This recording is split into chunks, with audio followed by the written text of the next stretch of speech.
Climate change is real and its future impact on the country will all depend on how we adapt to what it brings. Based on the World Bank report, the Aquino government has taken significant strides in mitigating its fallout with a climate change agenda. Agriculture is one sector which is vulnerable to extreme weather disturbances. When typhoons strike, food chains are affected. How should we plan to protect our source of food from natural hazards? Joining us tonight is Agriculture Undersecretary Segfredo Serrano. He heads policy and planning for the Department of Agriculture. Good evening, sir, and welcome to NewsLife. Good evening. Sir, is it a fact that climate-related impacts will reduce cultivable land, which will reduce agriculture activity and affect food security? Yes, that is so, but not if the Department of Agriculture can help it. We will try to make these production systems more resilient, and we will help them get back on their feet and be in production again after every extreme event. So looking at the weather again, in recent years, many of our agriculture areas were exposed to typhoons, which led and destroyed crops to include rice, corn, bananas. Is there an action plan from your department which will help ease its impact on our farmers? Yes, first there is a National Climate Change Action Plan. That is the national umbrella for action on climate change. The department also has a climate change action plan that consists of both medium-term as well as long-term responses to make the agriculture sector much more resilient and adapted to climate change impacts. So what kind of programs or plans are in place, and which the Department of Agriculture will be doing in the next, let's say, few months or few years? Well, in terms of technology, we're trying to develop new technologies that will cope with the impacts of climate change. In rice, for example, we're trying to develop varieties. In fact, we already have the initial varieties that can survive floods for more than a week, also survive drought conditions. We're trying to develop more production technologies that will survive the physical stresses and abiotic stresses of climate change.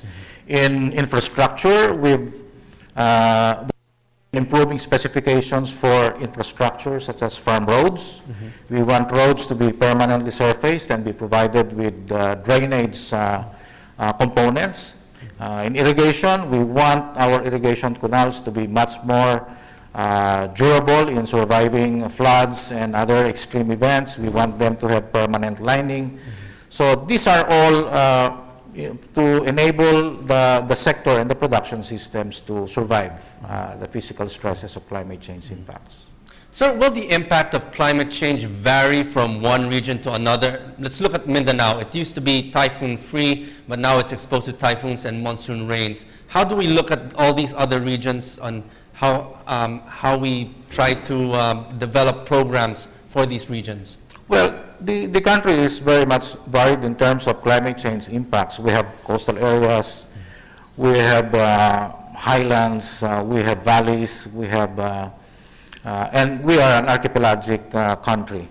That most definitely climate change impacts will have differential impacts on all of these different locations, and we are preparing site and region-specific programs to address this particular. Does that mean, sir, we're looking at other areas where we can grow crops which will not be affected by extreme typhoons caused by climate change? As part of the longer-term plans, yes. And we're also trying to look into improving the crops so that they're much more resilient to certain stresses in their current locations. Sir, global warming will also affect our major fishing grounds in the south and the eastern seaboard. What measures can be implemented now to ease its impact on our fishermen? Well, we are beginning to implement programs of sustainability, better management of the fisheries resources, both coastal as well as the marine resources. We are also preparing our fishermen because we want them to have a more diversified income sources. So livelihood diversification is a very important part of this adaptation program for our fisher folks. So you're talking about projects and infrastructures which will be made. How should government now fund these kinds of projects and programs which will reduce the risk to lives and the destruction of vital infrastructures like irrigation and farm-to-market roads, which we mentioned? Well, the public and you would notice that we have devoted much to improving resiliency in the big bulk of our budget, and the bulk of that budget would really be on infrastructures to protect our production areas, whether it's in agriculture or in fisheries. We are no longer funding investments that are not consistent with climate change adaptation and in improving the resiliency of the sector. So we go for the more durable and those infrastructures that will survive, in addition to the generation of more technologies that will make our production systems more adaptable to climate change impacts. So what other agencies are helping the Department of Agriculture alongside to this in helping provide long-term solutions, long-term programs as we go into this thing that we call climate change?